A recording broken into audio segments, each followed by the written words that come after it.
an irritation of your digestive tract.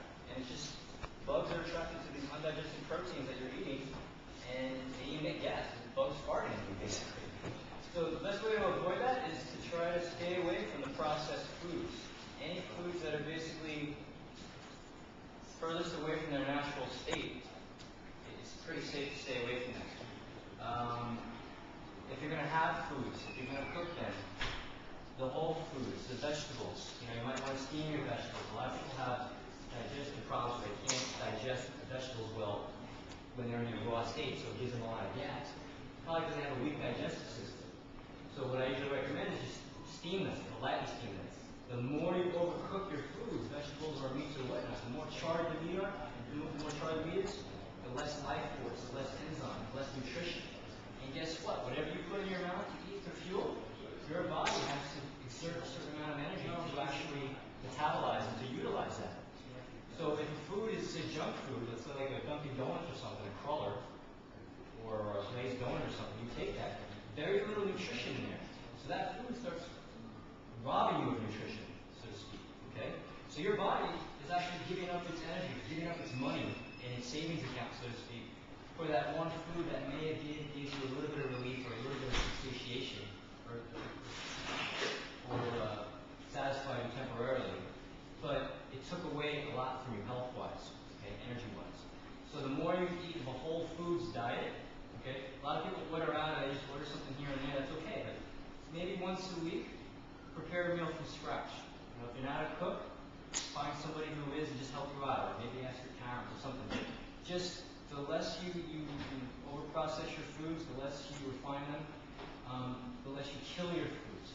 I mentioned last year, a lot of people still remember, about microwaves. When you microwave your food, you're killing it.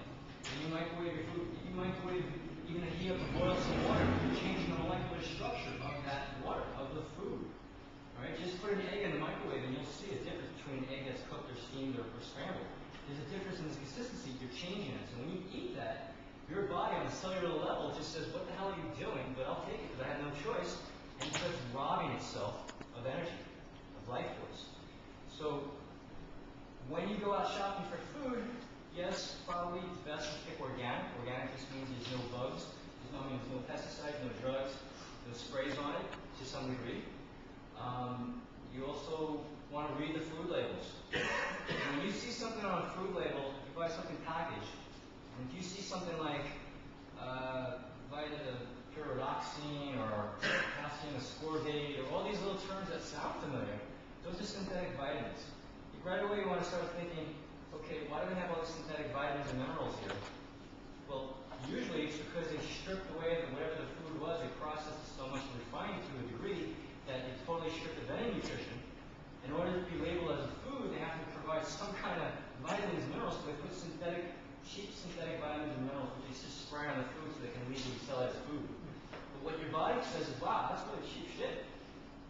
I'll make do with it, but I can't promise you anything. So your cells, on a cellular level, your cells get very weak. That's one of the ways people get sick easily, because their immune system, their immune cells are just so weak. When there's a bug or a virus or whatever they're encountering, it doesn't have a chance. Okay, it's like going against someone with a machine gun, going against someone with a water gun. You got weak cells, you're going to have more chance of getting sick. Right? My personal preference, I tend to eat more raw foods, not the meat, produce and vegetables. The raw, for me, it just has more life and has more enzymes in it. Okay? If you're going to eat meat, if you're going to eat animal flesh, you might want to try to get organic if you can. Grass-fed is beef or red meat. Free range is poultry. Okay? If it's just going to be any type of meat or whatever in the groceries, and you don't know what kind, try to get the leanest cuts. Only because when you get regular meats, you don't know how sick the animal was. You don't know what drugs they injected in that animal, because that stuff's going to go inside of you. You want to get the leanest cuts only because fat tissue or adipose tissue is where toxins are stored. So if you're eating a fatty meat or a sick animal, and you eat the fat part, all those toxins are stored there. Your body has to deal with that. Right? If you're going to eat the fatty parts too, make sure that animal's clean. That's the best way of it, the most ideal way of it. It's not really convenient to say, oh, excuse me, where this meat? Can I see the cow? And we kill it and buy back in the day, when, when we're all farmers and stuff, but if you just buy something that's more organic, at least you know they weren't drugged up, or if they're free range with their poultry, all right? What about fish and sushi, stuff like this?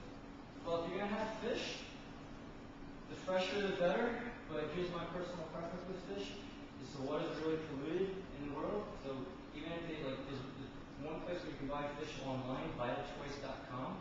They do have somewhat clean fish, but it's only as clean as they can make it because it's all the way in the mountains of Alaska.